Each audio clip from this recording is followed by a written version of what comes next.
மாட்டீங்க. ஏன் கிராம எல்லாருக்கும் சொன்ன முதலமைச்சர் கிராம உதவியாளர் ஏன் ஒரு வாசாமியா கந்தசாமியா அவனுக்கு அப்பா யாரு? அவன் என்ன கம்யூனிட்டி இதெல்லாம் தரும். இப்போ மகளிர் உரிமை தாரியே மகளிர் உரிமை தாரத்துக்கு ஒரு கிராம நிர்வாக அலுவலர் போய் சென்று வீடு வீடா சென்று புள்ளி எடுக்கிறாங்களா? நாங்க மகளிர் உரிமை தொகை 1,38,000 பேரையும் தேர்வு பண்ணது யாரு?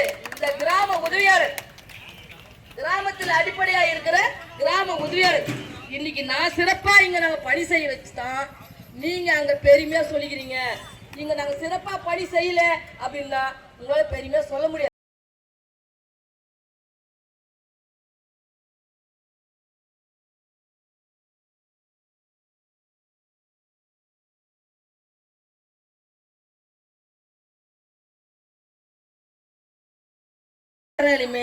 ஒரு பயனாளிய அமர வச்சு கரெக்டான பயனாளிய மேடைக்கு அனுப்ப முடியல.